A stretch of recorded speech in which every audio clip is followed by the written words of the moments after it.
Musyawarah Nasional ke-10 Partai Golkar resmi mengesahkan Airlangga Hartarto secara aklamasi sebagai Ketua Umum periode 2019 hingga 2024. Saudara Airlangga Hartarto sebagai calon tunggal Ketua Umum Dewan Pimpinan Pusat Partai Golkar Karya masa bakti 2019-2024. Pimpinan Sidang Munas 10 Golkar, Sarmuji, secara resmi menetapkan Airlangga Hartarto sebagai Ketua Umum Partai Golkar masa jabatan 2019 hingga 2024. Hal ini diputuskan setelah mendengar pandangan umum dari seluruh DPD dan pemilik suara. Aklamasi ditempuh setelah pimpinan sidang menyatakan tidak ada calon lain yang memenuhi syarat kecuali Airlangga Hartarto. Dalam rapat paripurna, pimpinan sidang juga menyampaikan pandangan umum mayoritas pemilik suara agar tokoh senior Golkar seperti mantan Wakil Presiden Yusuf Kala, Luhut Binsar Panjaitan diberikan posisi kehormatan.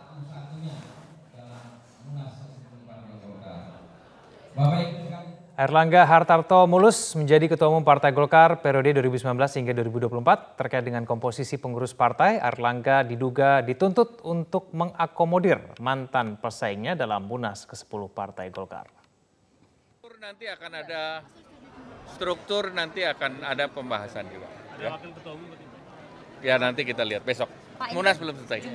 Jumlah pengurus kan hampir 300 lebih ya Pak ya. Apakah kemudian akan lebih merampingkan atau Nanti akan diberi waktu 60 hari untuk menyusun. Jadi tunggu 60 hari. Oke. Pak, yang kita dengar komposisinya kan negosiasinya 45% dari kubunya Pak Airlangga, kemudian 35% dari kubunya Pak. Sisanya dari yang lain Pak. Ini Nana lebih tahu dari yang lain. Benar ya Pak ya? Berarti akan mengakomodasi juga. Ya, untuk membahas bagaimana kelanjutan soliditas Partai Golkar usai Munas ke-10-nya telah hadir di studio dan Direktur Eksekutif LSI Jayadi Hanan. Mas Jayadi, selamat pagi. Terima kasih telah hadir bersama kami di Metro Pagi Prime Time. Dan juga di lewat sambungan telepon ada Ketua DPP Partai Golkar Aceh Hasan Syadzili. Kang Aceh, selamat pagi. Selamat pagi Mas Kevin. Selamat pagi Mas Jayadi. Selamat pagi Kang Aceh. Ya, Kang Aceh, Airlangga Hartarto secara aklamasi akhirnya terpilih menjadi Ketua Umum Partai Golkar 2019 hingga 2024. Ini setelah sebelumnya ada 9 calon ketua umum. Akhirnya kemudian satu persatu tidak lagi mencalonkan diri begitu. Ini mungkin bisa dijelaskan Kang Aceh, ini dinamika apa sebetulnya yang terjadi hingga kemudian akhirnya memutuskan Airlangga Hartarto secara aklamasi menjadi Ketua Umum Partai Golkar? Pertama bahwa sesuai dengan yang diatur di dalam mekanisme ADART Partai Golkar, bahwa semua proses yang dilalui memang harus mengakomodasi semua keinginan para kader untuk mendaftarkan diri menjadi calon ketua umum. Dan seperti yang disampaikan bahwa di dalam proses penjaringan ada 9 yang telah mendaftarkan ke DPP Partai Golkar soal calon ketua umum tersebut. Nah, yang kedua, setelah kemudian diberikan kesempatan untuk mencalonkan diri, ternyata ada 4 calon ketua umum. Ada 5 calon ketua umum yang memenuhi persyaratan. Namun kita tahu bahwa kemudian ada beberapa calon yang mengundurkan diri, yaitu Pak Bambang Susatyo, Pak Indra Bambang Utoyo, dan Pak Agun Gunanjar Sudarsa yang mengundurkan diri. Baik, Kang Aceh, ini Bambang Susatyo menyatakan mundur untuk mencegah perpecahan di dalam internal Golkar. Apakah memang ada suasana perpecahan kalau misalnya Bambang Susatyo tidak mundur sebagai calon ketua umum, Kang Aceh? Sebetulnya tidak ada istilah perpecahan. Itu kan proses dinamika yang biasa saja terjadi dalam tubuh Partai Golkar menjelang musyawarah nasional. Namun demikian bahwa kita semua ini memiliki satu kesadaran bahwa stabilitas politik Partai Golkar itu pasti akan mempengaruhi terhadap stabilitas politik nasional. Seperti yang disampaikan oleh Presiden Jokowi di dalam pidato pembukaan dan dalam HUT Partai Golkar, bahwa Partai Golkar ini harus betul-betul menjadi kekuatan yang sangat berpengaruh terhadap politik bangsa. Apa yang terjadi dengan Partai Golkar pasti akan mempengaruhi terhadap apa yang terjadi dengan bangsa ini. Nah, Baik. atas pertimbangan bahwa Partai Golkar ini harus solid, maka Mas Bamsud menyatakan bahwa beliau ya, dan dengan pertimbangan tentu masukan dari para senior dan lain-lain, maka beliau menyatakan untuk mundur. Dan saya kira ini adalah sebuah kedewasaan politik dari seorang Bambang Susatyo agar proses politik di Partai Golkar betul-betul berjalan dengan smooth. Nah, yang harus menjadi catatan sebetulnya adalah bahwa bukan berarti di dalam tubuh Partai Golkar ini tidak ada demokrasi. Kita tahu bahwa Pak Erlangga juga sebagai ketua umum ya telah memberikan penugasan kepada Pak Bambang Susatyo untuk menjadi ketua MPR. Tentu proses tersebut tidaklah bagian dari dinamika politik yang terjadi di dalam tubuh Partai Golkar untuk bagaimana Partai Golkar mampu memberikan kontribusi yang terbaik untuk bangsa ini. Begitu. Baik, saya langsung ke Mas Jayadi. Erlangga Hartarto mulus sebagai Ketua Umum Partai Golkar. Bagaimana tanggapan Mas Jayadi? Catatan Anda seperti apa Munas Golkar ini? Pertama, Munasnya yang terlihatnya termasuk paling adem ya dibanding Munas-Munas sebelumnya. Munas pasca, biasanya Munas Golkar itu kan memang selalu pasca Pilpres. Ya. Nah, Munas biasanya juga refleksi dari residu pertarungan Pilpres. Ya. Karena itu biasanya tuh yang jadi persoalan adalah nanti mengerucut kepada siapa jadi ketua umum, tapi nanti terkait dengan sikap apakah masuk pemerintah atau tidak masuk pemerintah dan sebagainya kan. Tapi Munas Golkar kali ini kan sebetulnya dari sudut pandang itu, dari sudut pandang pasca Pilpres kan Munas pertarungan di kubu yang sama kan. Ya. Baik kubu Pak Bambang Susatyo maupun kubu Pak Erlangga kan sama-sama jelas sikapnya. Berada di dalam pemerintahan. Karena itu faktor yang membuat Golkar biasanya konfliknya sangat tinggi di Munas-Munas sebelumnya itu tidak ada di sini. Faktor pertama itu yaitu perbedaan sikap soal apakah akan menjadi oposisi atau akan menjadi bagian Tapi koalisi. lalu kenapa kemudian dinamikanya sempat memanas Mas Jayadi? Kenapa kemudian maju mundur menjadi Ketua Umum Bambang Susatyo? Ya itu berarti kan betul-betul dinamika internal Partai Golkar soal siapa yang merasa paling pantas atau paling memiliki dukungan di dalam untuk menjadi ketua Golkar itu. Jadi terutama dua kubu ya antara Pak Erlangga dengan Pak Bambang Susatyo. Nah cuma memang seperti yang kalau di kalangan pengamat ya kita secara agak berseloroh kita sepakat begitu, banyak yang sepakat bahwa Golkar itu ketua umumnya ditentukan oleh dua hal paling pokok ya. Dua hal. Satu soal finansial, dua soal presidensial. Jadi soal finansial mungkin Pak Bambang dan Pak Erlangga ini mungkin bisa berimbang. Ya. Tapi soal presidensial ini Pak Bambangnya kalah kayaknya. Dan kita tahu kan walaupun presiden di mana-mana membantah dan saya kira itu benar, tidak ada intervensi dari istana dalam arti langsung. Tetapi kalau kita lihat ada lobby tingkat tinggi sebelum beberapa jam sebelum Munas ya. Ada lobby tingkat tinggi antara Pak Erlangga, ada Pak Luhut Binsar di situ, kemudian ada beberapa tokoh senior Partai Golkar yang lain, dan Pak Bambang sama Pak Erlangga, dan hasilnya kan seperti ini. Pak Bambang mundur, semua orang tahu berarti Pak Erlangga yang secara mulus akan memperoleh posisi itu. Anda menduga ini isu yang diajukan kepada Bambang Susatyo hingga akhirnya kemudian mau mundur, itu apa sebetulnya yang ditawarkan? Saya kira agak sulit bagi Pak Bambang Susatyo untuk meyakinkan pihak Golkar, pendukung-pendukungnya bahwa dia bisa menjadi ketua umum tanpa tanpa memiliki yang satu tadi, semacam kesepakatan yang sifatnya di tingkat elit soal kedekatan dengan pihak istana gitu. Jadi ini tampaknya masih menjadi faktor yang penting bagi Golkar. Dan itu pengaruhnya kan akan banyak ke bagaimana nasib mereka nanti di daerah, kemudian bagaimana perjalanan mereka di berbagai event politik seperti pilkada atau nanti ada pileg atau peristiwa-peristiwa lainnya dan seterusnya.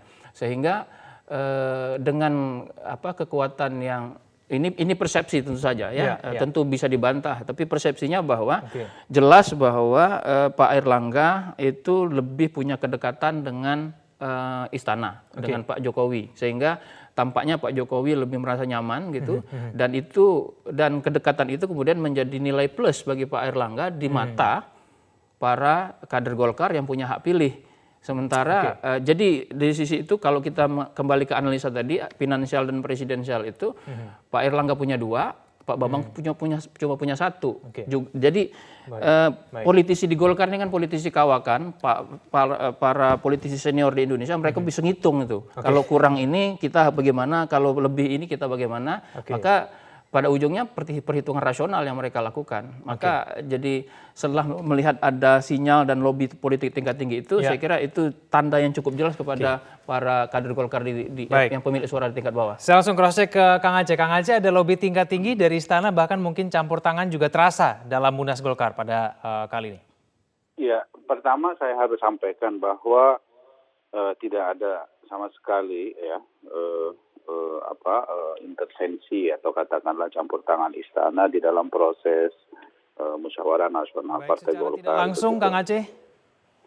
Iya, saya kira para pemilik suara atau para musyawirin gitu ya, para peserta musyawarah nasional tentu kan bisa melihat arah dari kebijakan Partai Golkar dan kecenderungannya seperti yang disampaikan oleh Ketua Umum Partai Golkar Pak Erlangga, bahwa proses politik di Partai Golkar kan betul-betul harus menunjukkan satu proses politik yang sesuai dengan kehendak dari arus besar Partai Golkar untuk terlibat dalam pemerintahan Jokowi Kiai Ma'ruf gitu ya. Nah itu penting gitu untuk dijadikan sebagai sebuah catatan gitu ya. Ya walaupun tadi dikatakan secara tidak langsung, tetapi kan bukan berarti di situ ada peran dari istana sendiri gitu ya. Karena kami meyakini bahwa kader-kader Partai Golkar itu memiliki kemandirian di dalam mengambil sikap-sikap politiknya. Ya, kenapa? Karena kan ideologi Partai Golkar itu adalah ideologi karya kekaryaan. Ya, di mana ideologi kekaryaan ya mesti ada di dalam kekuasaan. Dan hari Baik, ini Kang Aceh, waktu kita terbatas, saya potong, mohon maaf. Pertanyaan terakhir untuk Kang Aceh, apakah kemudian berarti ke depannya nanti loyalis dari Bambang Susatyo ini akan diakomodir, akan masuk dalam struktur Partai Golkar nanti ke depannya? Ya begini, kita ketika Pak Bambang Susatyo sudah mundur, tentu tidak ada lagi istilah loyalis Bambang Susatyo atau loyalis Erlangga Hartarto. Baik. Semua adalah kader Partai Golkar. Dan soal penyusunan misalnya kepengurusan, itu ya dikembalikan kepada mekanisme yang berlaku di mana nanti Pak Erlangga yang diberikan mandat untuk menyusun kepengurusan gitu ya, akan melihat siapa yang akan ditempatkan sebagai pengurus berdasarkan atas pendekatan misalnya satu PDLT, prestasi, dedikasi, loyalitas dan tidak tercela. Yang kedua tentu yang selama ini memang bisa bekerja sama dengan Pak Erlangga untuk membangun Partai Golkar selama 5 tahun ke depan.